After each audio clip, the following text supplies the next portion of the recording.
Characteristics of pterosaurs. The extinct flying reptiles called pterosaurs were the second group of animals, after insects, to evolve flight. Most pterosaurs were about the size of modern seagulls. A few were as small as sparrows, but some of the later species were the largest flying animals that have ever lived.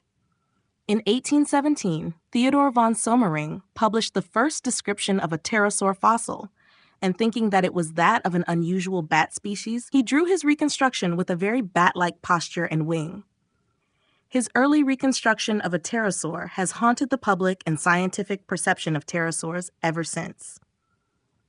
Soomering's reconstruction is understandable, given that he was the first to try to describe a pterosaur, that few naturalists of the time accepted the idea of major groups of extinct animals, and that both pterosaurs and bats' wings consist of a membrane supported by enormously elongated finger bones. Soomering showed his pterosaur with the laterally directed legs and reoriented feet of bats, and with the wing membrane stretching from the arm and finger along the sides of the body and legs all the way to the ankle. The reconstruction also included a membrane stretching between the legs, similar to that in bats. Even though other scientists developed less bat-like descriptions of pterosaurs in the late 1800s, the popular literature, and even some scientific literature, continued to describe pterosaurs as bat-like into the 1980s. Bats perch by hanging upside down from tree limbs and roofs of caves. Though many are surprisingly agile climbers, bats are generally awkward when crawling on level surfaces. Did pterosaurs also hang upside down and avoid landing on the ground? Until recently, some paleontologists thought they did, but most scientists now agree that pterosaurs got around on the ground reasonably well. What is still uncertain is whether pterosaurs walked on all fours or just on their hind legs.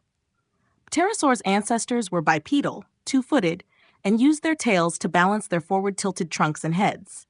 Early pterosaurs also had long tails and probably could have run on their hind legs, certainly handy for an animal with wings for forelimbs. These early pterosaurs, however, could have used their forelimbs for walking because their arm and hand bones were only slightly enlarged. Most of the wing was supported by the gigantic fourth finger. Later pterosaurs are more enigmatic. Their arms and especially their hands seem too long to be used comfortably for walking, but their tails were too short to counterbalance their bodies if they walked just on their hind legs. Birds also have short, stubby tail skeletons, but they manage to walk quite well on their hind legs. Birds manage this by angling the thighs forward to get their feet under the body's center of gravity. They hold their thighs at this unstable angle with extensive hip and thigh muscles. Some researchers have suggested that pterosaurs' hip bones were too small to anchor extensive thigh positioning muscles, but others have responded that pterosaurs' leg and foot bones are so strikingly bird-like that pterosaurs must surely have walked like birds.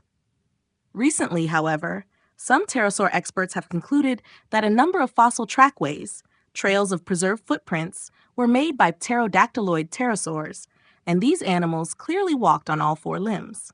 Perhaps some early pterosaurs walked on their hind legs, but according to current evidence, most species probably walked on all fours.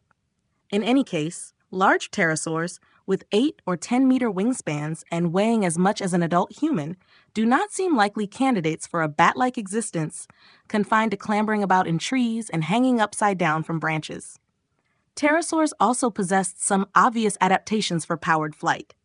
They had large sternums, breastbones, for attaching powerful flight muscles, well-developed shoulder bones to carry the body's weight in flight, and air-filled bones to lighten the skeleton.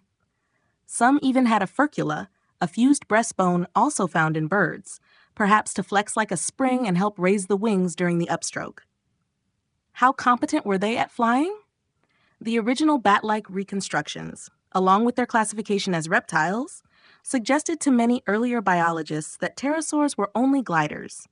Biologists now, however, generally agree that pterosaurs were capable of powered, flapping flight. Indeed, the shoulder joint is clearly specialized for the down and forward, up and back movement of normal flapping.